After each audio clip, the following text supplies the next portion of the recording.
나는 전능하신 아버지 하나님 천지의 창조주를 믿습니다. 나는 그의 유일하신 아들 우리 주 예수 그리스도를 믿습니다. 그는 성령으로 잉태되어 동정녀 마리아에게서 나시고 본디오 빌라도에게 고난을 받아 십자가에 못 박혀 죽으시고 장사된 지 사흘 만에 죽은 자 가운데서 다시 살아나셨으며 하늘에 오르시어 전능하신 아버지 하나님 우편에 앉아 계시다가 거기로부터 살아있는 자와 죽은 자를 심판하러 오십니다. 나는 성령을 믿으며 거룩한 공교회와 성도의 교제와 죄를 용서받는 것과 몸의 부활과 영생을 믿습니다. 아멘.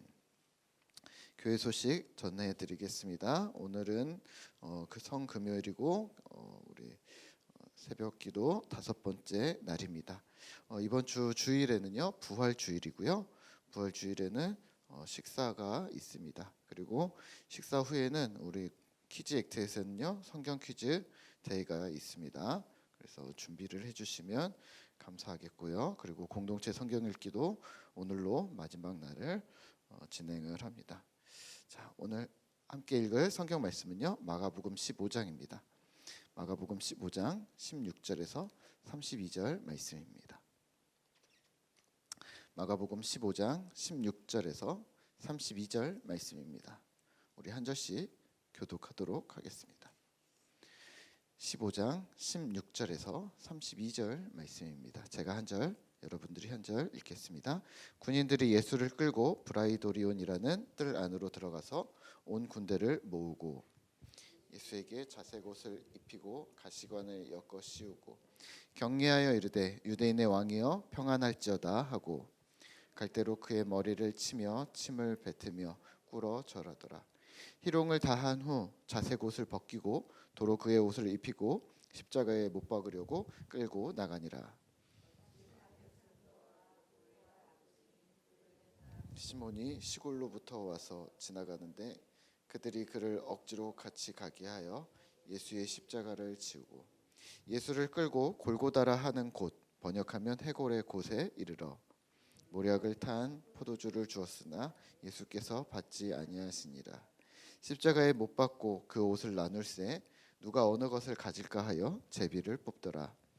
때가 제3시가 되어 십자가에 못 박으니라.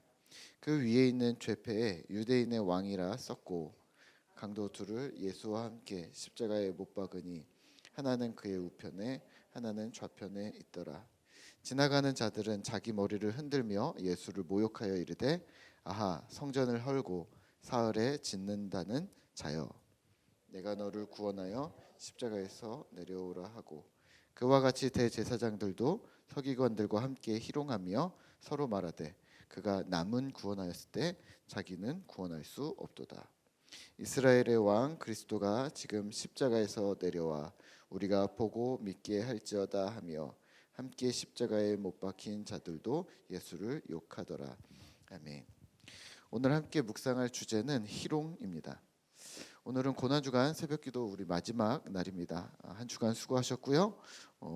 오늘도 십자가의 은혜를 기억하는 하루의 첫 시간이 되기를 기도합니다. 우리 친구들이 우리 아이들이 많이들 와 주셨는데요. 네, 5일 동안 고생 많이 많았고 우리 고난 주간에 이렇게 한 번씩 예배 드리는구나 하고 그냥 기억하시면 좋을 듯합니다. 네. 자, 오늘은요 고난 주간의 금요일입니다. 네. 오늘을 교회력으로는요 특별히 성금요일이라고 부릅니다. 십자가에 돌아가신 예수님을 기억하면서 경건한 마음으로 오늘 하루를 보내자라는 의미로 많은 교회들이 지키고 있습니다. 그리고 오늘은 성금요일에 맞춰서 예수님께서 십자가에 돌아가시는 마가복음 본문의 말씀을 우리가 함께 읽었습니다. 십자가에서 우리에게 주셨던 복음의 의미를 되새기는 소중한 시간이 되시기를 기도하겠습니다. 오늘 본문에서는요 예수님이 십자가형이 확정되셨고 로마 청독의 거처인 브라이도리온이라는 뜰에 끌려가셨습니다. 그리고 날이 밝아 골고다라는 장소로 이동을 하셨고요. 거기서 십자가에 못 박히셨습니다. 브라이도리온이라는 이 뜰에서부터 골고다까지의 이 간격 동안 예수님은 많은 사람들을 만나셨는데요. 그 사이에 많은 사람들의 희롱이 있었습니다. 희롱이 뭘까요? 말과 행동으로 놀리거나 또는 소나귀에 넣고 제멋대로 가지고 논다는 사전적인 의미를 가지고 있습니다. 예수님을 희롱하였다라는 말은 말 그대로 예수님께 대하여 무례한 말과 무례한 행동으로 제멋대로 사람들이 행동했다라는 말입니다. 자, 그러면 오늘은 어떤 수모와 희롱이 있었는지를 말씀을 보며 한번 따라가 보도록 하겠습니다. 제가 개인적으로는 한 11가지 정도의 희롱의 순간들이 오늘 본문에 있었던 것 같은데요. 저는 이걸 기준으로 삼았습니다. 기분이 나쁜 거, 이런 거죠. 내 상황에 비추어서 저 사람의 말과 행동이 비아냥거리거나 비난하고 있다면 그걸 희롱으로 오늘은 보아봤습니다. 17절과 18절입니다. 우리 함께 같이 읽어볼까요? 17절입니다. 예수에게 자색 옷을 입히고 가시관을 엮어 씌우고 격리하여 이르되 유대인의 왕이여 평안할지어다 하고, 억울하게 잡혀온 예수님을 향해 온 군대를 모았다고 16절에서는 얘기하는데요. 적어도 한 군단이 한 600명 정도인 것을 감안을 한다면 수많은 군인들이 예수님을 희롱하는 데 참여했던 듯합니다. 그리고 첫 번째로 왕들이 입는 것 같은 자색 옷을 입혔습니다. 두 번째는 왕관 대신 가시관을 씌웠습니다. 그리고 세 번째는 거기에다가 경례를 합니다. 또 19절에서는 갈대로 머리를 칩니다. 또 침을 뱉습니다. 여섯 번째는 꿇어서 절을 합니다. 평상시라면 경례를 하고 꿇어 절하는 것이 전혀 문제가 안 될 수 있지만 지금 죄수의 신분이 된 자에게 행할 행동은 이건 비난과 희롱인 것이죠. 24절입니다. 우리 24절 같이 읽을까요? 십자가에 못 박고 그 옷을 나눌세 누가 어느 것을 가질까 하여 제비를 뽑더라. 일곱 번째는 옷을 나누고 제비를 뽑습니다. 십자가에 달린 그 밑에서 하는 인간의 태도는 아닌 듯합니다. 26절에서는 죄패를 소개하는데요. 유대인의 왕이라고 써놓았습니다. 왕이 십자가에 죽어가고 있다니요. 네, 희롱이 맞습니다. 우리 29절에서 32절을 함께 같이 읽을까요? 29절에서 32절입니다. 지나가는 자들은 자기 머리를 흔들며 예수를 모욕하여 이르되 성전을 헐고 사흘에 짓는 자는 자여 내가 너를 구원하여 십자가에서 내려오라 하고, 그와 같이 대제사장들도 서기관들과 함께 희롱하며 서로 말하되 그가 남은 구원하였을 때 자기는 구원할 수 없도다. 이스라엘 왕 이 그리스도가 지금 십자가에서 내려와 우리가 보고 믿게 할지어다 하며 함께 십자가에 못 박힌 자들도 예수를 욕하더라.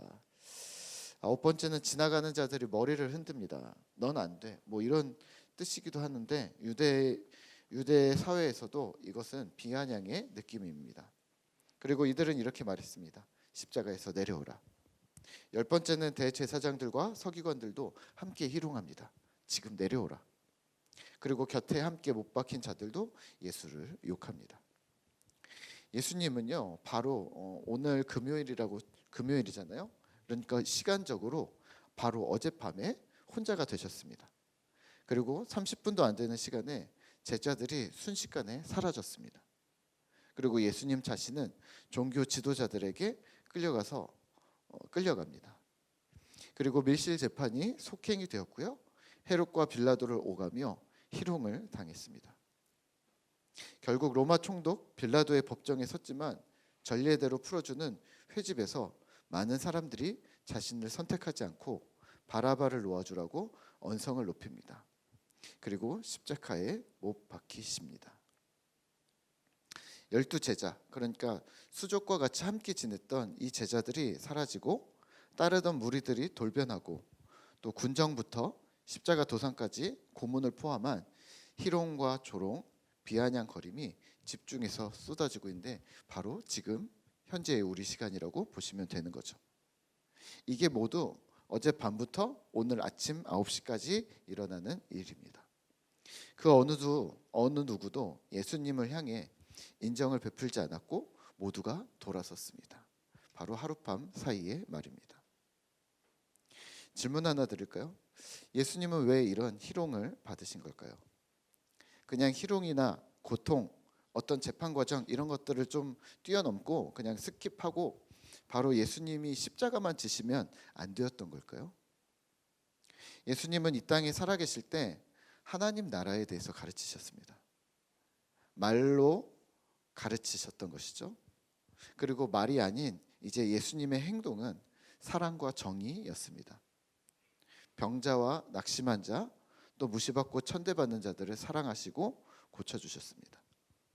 세리와 창녀, 어린아이, 또 장애인과 같은 약자들을 치료하셨습니다. 그리고 안아주셨습니다. 그리고 잘못된 성경의 방식에 대해서 경계하셨고 억압과 착취, 또 기득 세력에 대해서 저항하셨습니다. 예수님의 행동입니다. 오늘 십자가는요, 그리고 이 십자가를 위시한 모든 일련의 사건들은 희롱과 고난, 예수 그리스도의 순환은 사랑과 정의의 절정의 행동이셨습니다. 그리고 궁극적으로는 본인이 가르치셨던 하나님 나라를 실제로 보여주는 사건이었습니다. 자, 그러면 하나님 나라는 무엇을 말하는 걸까요? 여러 번 말씀드리지만 하나님 나라는 하나님의 다스림, 하나님의 통치입니다. 그러니까 하나님의 백성들은 이 세상의 통치, 세상의 방법으로 이 땅을 살아가는 것이 아니라 하나님의 방식으로 이 땅을 살아가게 된다는 실제적인 복음을 말하고 있습니다. 이것이 하나님 나라의 복음인 것이죠. 그렇다면 우리는 이제는 이 땅의 성공을 위해서 살지 않습니다. 그렇다면 우리는 명예를 위해서 살지 않습니다.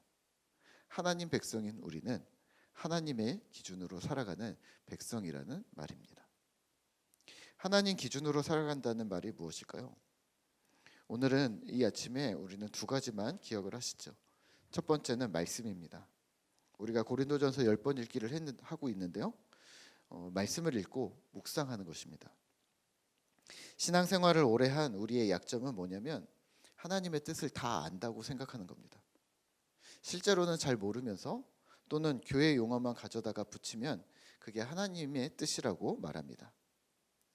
우리가 지난 수요일에 안식일을 지킴에 대해서 우리 함께 이야기를 나눴는데요.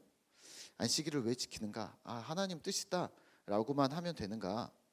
그러면 주일에 회사 가도 되겠는가? 놀러 가겠는가? 아니면 전도하러 가겠는가?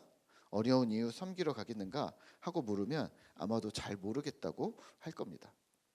안식일을 지켜야 한다고 하면서 나는 이미 다 알고 있다고 생각하면서 실제 안식일에 해야 하는 것과 하지 말아야 할 것인지 하지 말아야 할 것이 무엇인지 이런 초보적인 것조차 우리가 잘 모른다는 말입니다. 그래서 성경을 꾸준히 묵상을 해야 합니다. 이것이 하나님의 뜻이라고 말하기 전에 우리는 하나님의 실제 말씀인 성경과 친밀해져야 되는 것이죠. 두 번째는 하나님 중심입니다. 말씀을 깊이 읽는다는 것과 마찬가지인데요. 말씀을 실제 내 삶에 적용할 때, 그러니까 우리가 무엇을 할 때 그것이 나의 유익인가 하나님의 유익인가를 점검하셔야 한다는 말입니다. 하나님이 주신 사명, 하나님 백성으로 이 땅을 살아간다는 측면에서 우리는 하나님 중심으로 행동하고 말해야 합니다. 여기서는 예수님의 십자가가 가장 명확합니다. 누구의 유익인가? 예수님의 유익은 아닌 것 같죠? 하나님입니다. 우리가 고난 주간을 보내면서 이번 한 주 나는 나의 유익을 구했는가? 아니면 하나님의 유익을 따랐는가? 점검하셔야 하고 실제 그렇게 삶의 구조를 변형시켜야 합니다. 내가 신자라면 말입니다. 희롱과 순환, 온갖 말도 안 되는 일들을 감내하면서 하나님의 뜻을 이루신 예수, 또 자신의 유익을 구하지 않았던 예수님의 십자가를 기억하면서 예수님 닮은 신자로 살아가는 그러한 신실한 꿈터 성도 되시기를 기도합니다. 아멘.